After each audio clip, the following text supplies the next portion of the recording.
Как проверить работоспособность бизнес-модели и бизнес-идеи? В Башкортостане специально для этого заработал специальный проект, в который уже попали десятки предпринимателей. Поговорим подробно прямо сейчас в программе интервью в эфире главного телеканала Республики. Сегодня с нами Альберт Манапов, руководитель акселератора инновационно-технологических проектов Республики Башкортостан. Альберт, здравствуйте. Здравствуйте. Отбор уже состоялся. Вы определили тех предпринимателей, которые смогут войти в акселератор и улучшить впоследствии свой бизнес. Давайте сначала про подготовительную часть. В чем она заключалась? Подготовительная часть, то есть участники подавали заявку на сайте нашего проекта. Дальше проходила заочная экспертиза, научно-техническая бизнес-экспертиза, по результатам которой отобрали участников для онлайн-отбора. То есть сейчас в условиях пандемии проходит не очно, а в онлайн-формате, видеоконференции.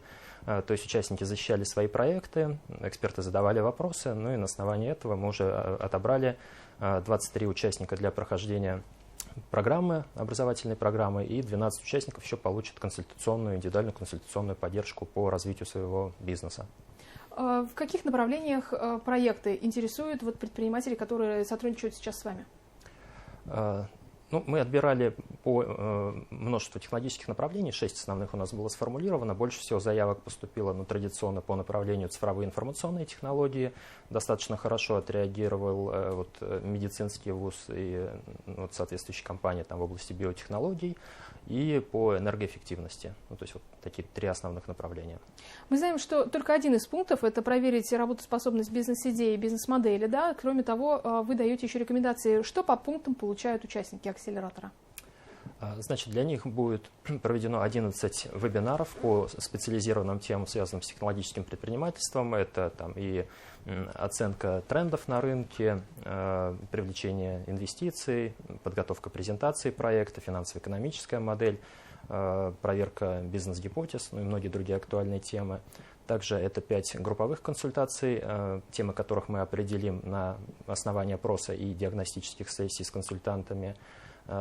И дальше это еще еженедельные трекшн-сессии с трекерами, то есть это такая сейчас есть новая специальность, связанная с сопровождением и поддержкой проектов. То есть еженедельно с этим специалистом участники встречаются, ставят цели, гипотезы, через неделю отчитываются по результатам и находят следующие задачи, на которых стоит сфокусироваться, потому что в бизнесе всегда времени не хватает практически ни на что, и очень важно определить точки переложения усилий.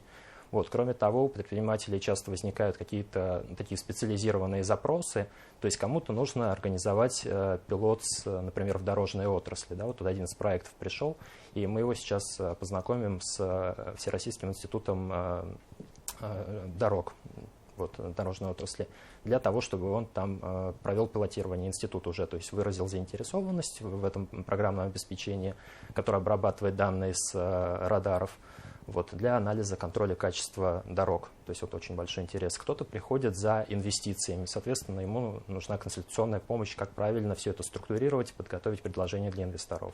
И так далее. То есть это уже в зависимости от специфики проекта какая-то индивидуальная консультационная поддержка. В чем выгода для республики? Что у нас будут создаваться новые рабочие места, новые продукты технологические, которые будут масштабироваться, потому что часто технологические проекты, они же не ограничены региональным масштабом, как традиционный бизнес, заведение сферы услуг. То есть это бизнес, который имеет потенциал масштабирования, соответственно, продается это клиентам, заказчикам по всей стране, иногда в некоторых случаях даже за рубежом. Тут у нас один из проектов сразу нацелен на американский рынок. Соответственно, это поступление налогов в республиканский бюджет, создание новых рабочих мест. И в целом, мне кажется, это довольно престижная тема для республики, когда развивается технологический бизнес. Если мы возьмем тему шире, предпринимательство, деловой климат, как вы оцениваете влияние пандемии здесь именно на региональном уровне, и какие инструменты самые эффективные, на ваш взгляд? Слушайте, я такой анализ на самом деле не проводил, это, наверное, в той сфере, где вы работаете. В технологической области, безусловно, важна именно такая информационно-образовательная консультационная поддержка, так как институты инновационного развития России, они поддерживают не региональный бизнес, а, в общем-то, по всей стране. Поэтому здесь, наверное, правильнее говорить речь не про региональные меры поддержки, а федеральные. И сейчас их спектр довольно расширился. То есть Фонд содействия инновациям запустил множество грантовых программ, там, начиная от 3 и до 20 миллионов рублей можно получить в виде гранта на поддержку развития своего технологического бизнеса, как на разработку новых технологий, так и на их коммерциализацию. Фонд информационных технологий, там, поддержка программного обеспечения, когда субсидируется половина стоимости российского ПО заказчикам, которые приобрели. То есть сейчас довольно много мер поддержки технологического бизнеса. Собственно, нужно просто за ними следить, отслеживать вот эти все новости, да, новые программы и участвовать в них активно. Ну, к сожалению, просто многие не знают, да, про вот эти меры поддержки и не пользуются ими.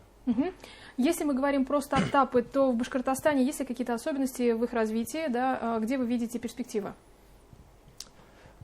Ну, собственно, традиционно довольно сильная область — это информационные IT-технологии, цифровые технологии. И вот если там смотреть по, например, гранты поддержки со стороны того же Фонда содействия инновациям, то есть за последние там, полгода несколько проектов было поддержано по программе «Старт» в размере 3 миллионов рублей. Вот, но, как я сказал, вот другие области тоже вот в сфере биотехнологий, медицина тоже вполне себе достаточное количество проектов интересных. Известно ли, когда уже будет следующий акселератор, и чтобы наши телезрители, те, кто планирует развивать свой бизнес, да, они могли себе сделать галочку и затем уже попробовать попасть в число этих счастливчиков? Но пока тяжело сказать, это нужно отслеживать на сайте Агентства Республики Башкортостан по предпринимательству, которое, собственно, и является организатором данного акселератора. Там множество других есть полезных мероприятий для предпринимателей. Это различные форумы, ярмарки, акселераторы в области креативных там, индустрий, социального предпринимательства. Так что довольно много сейчас есть различных программ поддержки, то есть можно найти там в поисковике в любом, вбить «Мой бизнес Республики Башкортостан», зайти на сайт и посмотреть, какие проводятся мероприятия, и активно принимать в них участие. И есть ли какие-то универсальные рекомендации для предпринимателей вот в это непростое, можно сказать, близкое к кризису время?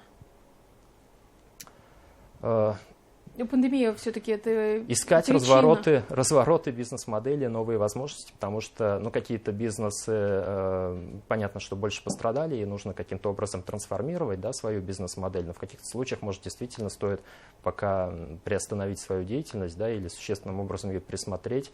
Ну, то есть невозможно, да, любой бизнес привести к успеху, то есть какие-то идеи бизнеса более жизнеспособны, какие-то менее. Вот, то есть здесь найти какой-то баланс, наверное. То есть, с одной стороны, проявлять там настойчивость, да, не отчаиваться, но с другой стороны, если уже понятно, что, как говорят, лошадь сдохла, да, то, возможно, стоит с этим завершить и начать заново, да, может быть, в какой-то другой области. Спасибо вам большое. Сегодня гостем программы «Интервью» был Альберт Манапов, руководитель акселератора инновационно-технологических проектов в Республике Башкортостан. Не переключайтесь, оставайтесь вместе с нами.